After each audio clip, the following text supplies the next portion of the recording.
NFL is officially back, and fans certainly got their money's worth of big-time highlights and plenty of drama in Week 1. Second-year quarterback Lamar Jackson and the Baltimore Ravens lit up the Miami Dolphins 59-10. Reigning MVP Patrick Mahomes and the Kansas City Chiefs defeated the Jacksonville Jaguars 40-26. And the Cleveland Browns, who have high expectations this season, lost to the Tennessee Titans 43-13.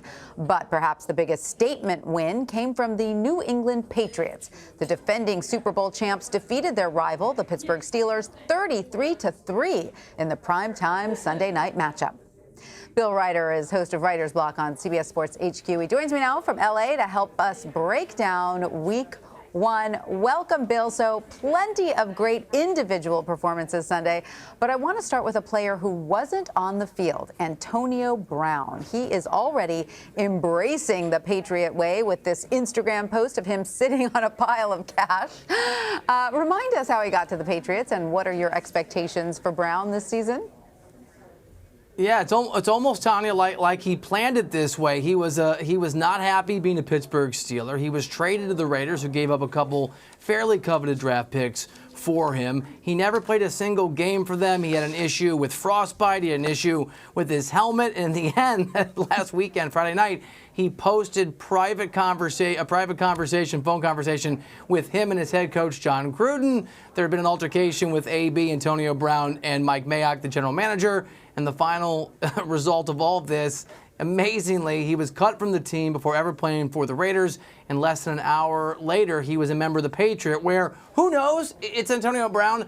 But I would imagine, Tanya, he's probably going to have a ton of success, fit right in, and make the rest of the league very, very frustrated that he's there. Well, the Patriots didn't really need him to win on Sunday, but with his addition, is New England then the clear-cut favorite to win it all again? Yeah, I'm done betting against the New England Patriots. I don't care if it's 10 years from now and Tom Brady is 53 years old. He looked incredible. Josh Gordon, another sometimes, receiver who's had some issues, had a touchdown reception. He looked really good. That Patriots defense was exquisite. We've seen in the past, we know that defense is always going to be good, but they looked really good early on. That doesn't always happen. There is no doubt. Now, you mentioned the Chiefs. They look really good, too, but I'm not betting against New England. If I got to pick one team, it's the Patriots every single time. All right. So what were your biggest surprises then from Week 1, Bill? I could give you 50 of them, but I'll limit it to 3. I know we're limited with time. You mentioned Lamar Jackson. He was incredible in that beatdown he led the Ravens to over the Dolphins. 5 passing touchdowns. This is a guy who had been criticized or at least questioned and doubted in the past for his passing ability as a quarterback. He was absolutely miraculous. It looks like Lamar Jackson is the real deal as a quarterback without the use of his legs, which obviously he still has. I think the Titans beating down the Browns was fascinating. You mentioned that too. Browns only scored 13 points. Baker Mayfield had 3 interceptions. That's a brutal beginning for a cursed Cleveland team. It's only Week 1, but not the way they wanted to get going with all those expectations. And again, you mentioned the Patriots. On the other side of that Steelers team without Antonio Brown, without Le'Veon Bell. They didn't have Le'Veon last year, but he was technically still attached to the team. Did not score a single touchdown. The fact that Big Ben wasn't able to get in the end zone one time, I thought was a bit of a shocker. And, Bill, looking at the Miami Dolphins, they lost their season opener to the Ravens, but that might not be their biggest issue. Several players on the team have reportedly asked their agents to help them leave Miami. What more can you tell us about that? What I can tell you is that if you're a general manager or an owner of an NFL team, you might want to stop hiring people who are coordinators or assistants of the New England Patriots. Brian Flores, the head coach, has had a really inauspicious beginning. He played Jay-Z music to somewhat troll one of his star receivers, Kenny Stills, and then had to move him to Houston. They've basically gone to rebuilding mode, and as you said, a bunch of players want out after a humiliating loss. It is a very bad beginning. We've seen this story before.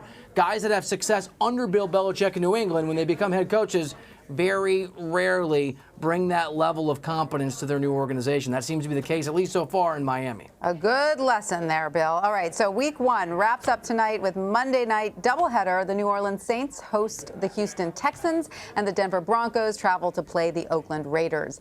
What are your predictions? Yeah, I mean, the Saints do struggle often in September, and I like Houston a lot this year, but I just feel like this is a New Orleans team that is still living off, again, the heartbreak of a brutal break last year in the playoffs. I love the Saints at home. They're just a different football team when that's the case. And the AB thing has been such a distraction for the Raiders, but the truth is they need the guy's talent. That is a very, very difficult to look at football team and see more than 4 or 5 wins. I actually think the Broncos are going to be better than most people think. New head coach Vic Fangio probably going to get that defense. He was the defensive coordinator in Chicago last year to another level. I like Joe Flacco as a serviceable QB. So give me the Broncos winning in the second game of the doubleheader for Monday Night Football. All right, you heard it here first. Bill Reiter, thank you so much for that. And don't forget, you can watch Bill's show Reiter's Block, now live from Los Angeles every Monday through Friday at 5 p.m. Eastern, only on CBS Sports HQ.